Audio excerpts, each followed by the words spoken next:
everyone. Thank you for watching my video this week. This week, I am doing something that I honestly have been terrified to do. What was I thinking? I didn't know if I could, 1, have the attention span, and 2, the ability to handle how intricate this project was. Hand painting such a detailed piece of work was honestly the most difficult, crafty thing I have ever learned. I have taught myself some pretty difficult things, but the control that I had made it very easy for me to do. I am a woman who loves to be in control. Am I hard to handle? More than you know. This project pretty much took my control, laughed at it, and threw it out the window. Halfway through painting the first side, I was kicking myself. I was annoyed that I decided to take on such a detailed project when I was a beginner. I'm willing to admit that I'm a beginner. In fact, if there was a lower level, I would have probably been there. I look at a painting like, oh, that's nice. I don't look at one and say, I can do that. For crying out loud. I looked at my paintbrushes and was like, I know how to use these small round brushes, but I don't even know how to hold these other ones. Isn't that what this channel is about? Pushing past your personal boundaries and discovering what you're truly capable of? The experience that I had turned out to be really great, in all honesty. I understand and appreciate the time that painters spend on their works. Just this one side took me 7 to 8 hours. That's actual painting time. I had to walk away more than a couple times because my hand was cramping, I was getting frustrated, getting headaches, and just had to chill out. My biggest frustration was that I live with tremors and spasms, not something I can help. So, keeping my hand steady was just making me so crazy. How many people yell at their hands to do what they are told and then them not doing? It was like scolding a child, honestly. But after I finished, I took a step back and I was like, wow, okay.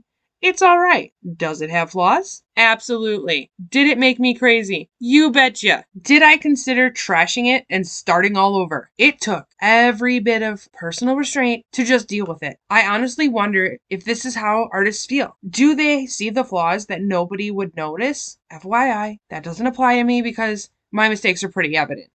But I really did enjoy the wide ranges of colors that were available to me. I didn't even have to change the colors, but I could have done it if I wanted to. Also, the shading capability was awesome. When I made the galaxy background in part 1, the blending of the colors turned out really nice.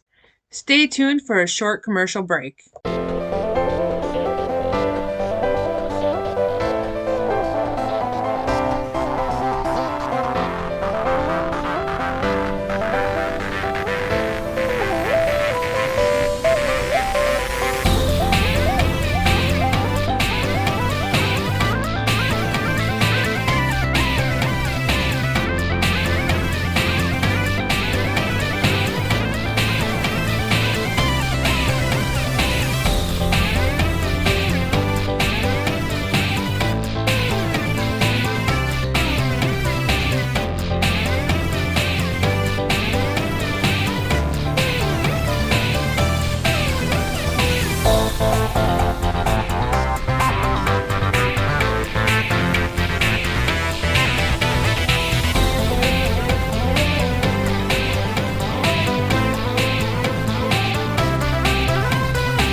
These were the paints that I used. The options that were available was very convenient. I bought pretty much all the colors that I could. I could even be missing some. I love neon colors, and I was very happy to see that they have them. I also really liked the metallic ones. It just gives you more of an option to make it brighter or shinier, and that to me is super cool.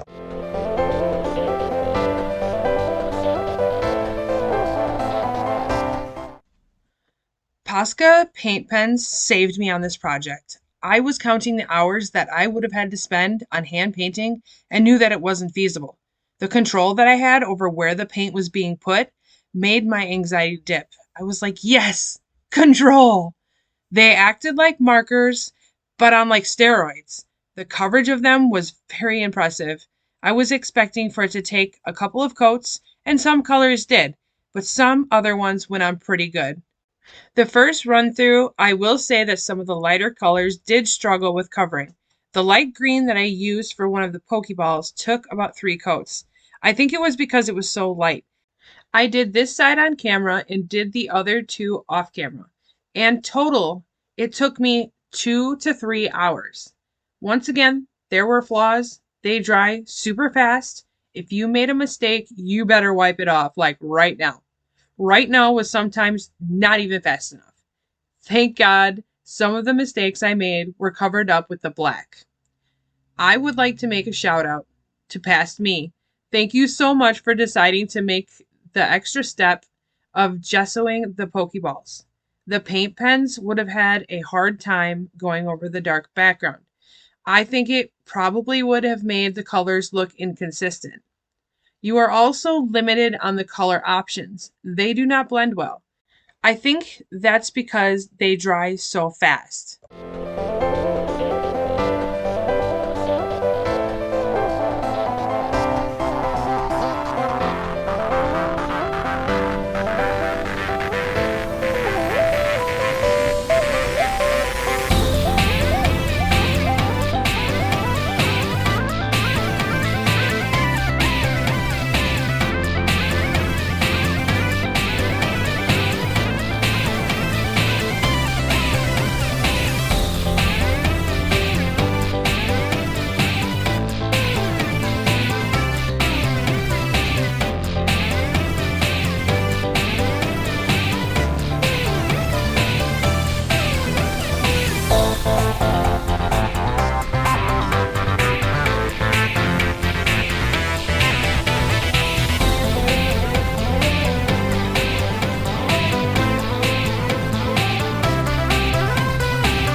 These are all of the Posca paint pens that I have. I think I bought all the color options. I ran into a problem though a couple of times because some of the colors for the wider pens I couldn't find in fine point. So that did make me a little crazy. But really, that was basically the only thing that I found to be annoying. I thought a lot about whether I wanted to keep the box white or paint it black. I think the black looks better, so I decided to change it. So this is how the box looked when I was finished. Sorry about me having to turn it with my hand and it being awkward. I need to get one of those ones that move by themselves. Every Sunday during the month of October, all my posts will be Halloween horror related. So see you next Sunday.